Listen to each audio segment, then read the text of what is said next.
What's up, guys? So it's time to do the first oil change on my 2004 Lamborghini Gallardo since I sent it away to get stage 2 twin turbos at Dallas Performance. So the oil change frequency on the car now it's a lot more frequent. So before I could actually get, I believe, 5,000 to 7,000 miles on an oil change before it was twin turbo. If I didn't put that many miles on in a year, I would simply change it in the fall before I put it away for the winter, and I would also change it in the spring as well. Well, now I have to change it every 1,500 miles, and I put 1,300 miles on the car in the first 2 weeks of getting it back from Dallas. Needless to say, I've been driving this car a lot. So we're just at 1,500 miles now, so let's go ahead and change the oil. Now, before we get started, let me note that I have done a very extensive tutorial video on how to do an oil change in a 2004 to 2008 Lamborghini Gallardo like this. You can check on my channel and search for Lamborghini Gallardo oil change. You should be able to find it. I may link it here. That is meant to be a more detailed tutorial. This is not going to be a step-by-step detailed tutorial. I'm just going to show you what's now different in the oil change process once you go twin turbo. So I've got the car on the lift, which was a major pain in the ass as always. So now let's get started. So I want to point out the obvious differences now that the car is twin turbo. If you've watched my other more extensive oil change tutorial before the car was twin turbo, you would know that the oil filter used to be way up in here somewhere. I had to remove a couple vacuum lines before to get to it, and I had to remove it with a special oil filter tool, basically. Well, now Dallas Performance has actually relocated that oil filter to right there underneath the right intake pipe there. So basically what I have to do to get that out is just remove these little clamps right here, or loosen them, so I can kind of move this pipe out of the way to get to it. So let's do that first. Okay, so I'm a fucking moron. The whole time I've owned this car, or the whole time I've got it back from Dallas Performance, I thought that was the oil filter. It looks like an oil filter, doesn't it? Especially where the old one used to be in there. I thought they just moved it down. And then I got to looking at the new oil filters, which are over there on the workbench. They are the Wix 6510R or something like that. Yeah, I'll show you. This is the new oil filter I'm supposed to use, Wix 51060R. And I was holding it next to that, what I thought was an oil filter, and I was like, wait a minute, this new filter is way too big.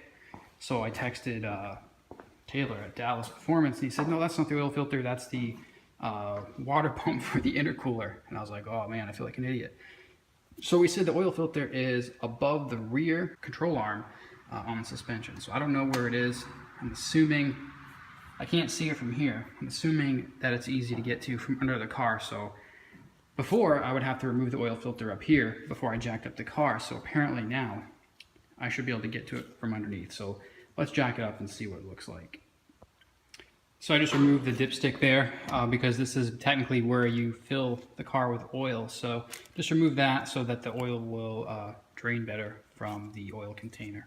Never gets old seeing that car on the lift. Looks pretty cool up there. So let's take a look underneath the car here. I actually have not seen underneath of it since it's been twin turboed. So Taylor says the oil filter is under the car, and there it is right there. I know it might be hard to see because it's dark for you, but it's right there. So it's good to know that it's easy to get to. Great. All right. So I'm just looking under the car here. I'm gonna turn my light on my camera. Maybe you can see things better. There we go. So this is the underside of a twin turbo Lamborghini. I'm just looking at all the piping and things I haven't seen before. So just taking it all in. So there's the new axles that they put in. They actually do look newer. There's all the routing for all the oil lines and everything. Cool. All right, let's see if we can notice anything different up here. So there's the drive shaft that's been put back in. Remember we went to rear wheel drive before, and I've since gone back to all wheel drive since we're twin turbo now. We need the traction. And that just runs down the length of the car down that tunnel there. So you really can't see the rest of it. Those axles right there look like the stock ones. So it looks like they only upgraded the rear ones. So that must be their billet axle upgrade, I guess, just the rear axles. They probably get most of the power. So I'm gonna put the camera down and take this oil filter out because I can't do it while holding the camera. I'll let you know what it looks like when it's done. Okay, so I actually decided to go ahead and just drain the oil out of the oil tank first. And lighting sucks under here, sorry about that. But I decided to drain the oil out of the oil tank, and I'm gonna do the engine next because I don't know how much oil is gonna come out when I take this filter out. And because of the placement of it, it's kind of in line with my lift here. I can't really put my drain pan directly underneath it to catch a bunch of oil. So I'm letting all the oil drain out of the car first, and then I'll go ahead and take this oil filter out. So the tank itself is pretty much done draining. Like I said, I'm gonna drain the crankcase next. But what I wanted to show you is that it's good practice. I do it anyways. It's a good idea to go ahead and just order new crush washers when you do an oil change. You can get these from Glenn at AHM Performance. Tell him I sent you if you want. He's a good guy. I get all my parts from him. But yeah, I went ahead and I ordered these 2 new crush washers that you see right there. And you don't have to do this, but I decided to because my drain bolts are getting kind of worn out to the point where I don't want to strip them. So I also ordered new drain bolts too. So I'm not only going to replace the crush washer, I'm also going to replace the drain bolt, which you don't have to do. It's just a good idea to do the crush washer because really crush washers are designed to only be used once. So once you torque them down, they kind of flatten out and they're not supposed to be reused. Most people don't know that. So I'm going to go ahead and take this new drain bolt, put it back in the oil tank that we just drained, and then I'm going to drain the crankcase and also put in my new drain bolt and crush washer there as well. All right, so something else that I just noticed is different. This is no longer just a drain bolt anymore. There's actually an oil line that goes there. So that's obviously for the turbos, I'm assuming. So I was a little bit stumped about what to do about this. So I texted Taylor again. I try not to bug him too much, but he's really good at responding with questions. So if you ever get a car built there, just know that you should have no problem getting a hold of them and getting help if you run into any issues like this, if you do your own service or whatever. But anyways, this used to be a drain bolt and it was the secondary place to drain oil. And I texted him, I was like, what do I do about this? And he says, apparently just loosen this little black fitting right here, which I've done. Put 1 adjustable wrench on this fitting, 1 here to hold that one from spinning. And I'm just gonna loosen that and let the oil drain into this little, whatever the fuck this thing is called, oil drain pan, whatever. All right, let's do that.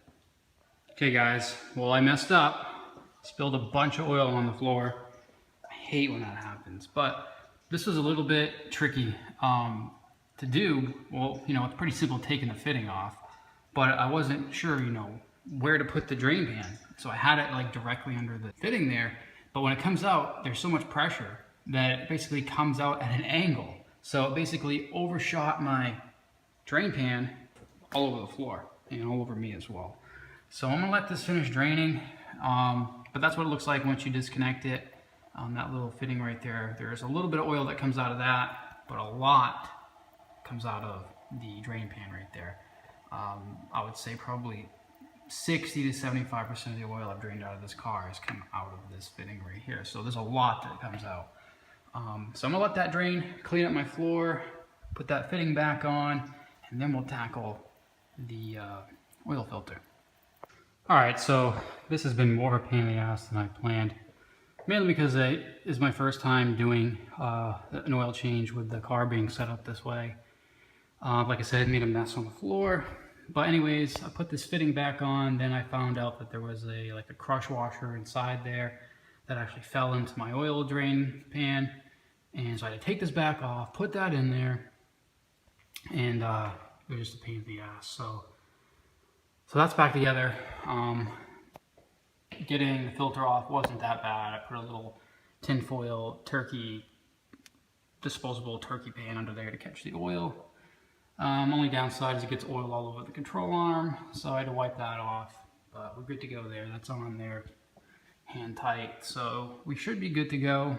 I'm gonna lower the car down now and do the procedure of filling it with oil, 5 quarts, letting it idle for a few minutes, and then filling the remaining 5 to 7 quarts in the car. All right, so we are finally done, and it could just be because it's really hot out here, or that I've had a pain in the ass customer messaging me trying to scam me out of $500 while I'm working on this, or it could just be that this is a pain in the ass. I don't think it's a pain in the ass. It's just a combination of those first 2 things that made this job a pain in the ass for me. Normally, on a good day, this should be an hour, under an hour job. I didn't really know what I was doing at first, so I had to get help with the different, the different locations of the oil filter and the changes to the oil drain bolt and all that stuff. So yeah, this should easily be done in under an hour. It took me 3 because I've been dealing with customers and or 1 pain in the ass customer, and it's like 100 degrees in the garage. I needed an air conditioner out here. But don't be scared if you get one of these cars. It's not really that hard. It's not that much different than a regular non-turbo Gallardo. Just check out my other oil change video. It goes in more depth, like I said, and use this one as a go-by if you do have one of these cars, so you know where everything is. All right, so if you like these kind of how-to videos, DIY, supercar, ownership videos, go ahead and press like, let me know. Leave me a comment. What else would you like to see videos on? And subscribe if you're new here. I'll see you in the next video.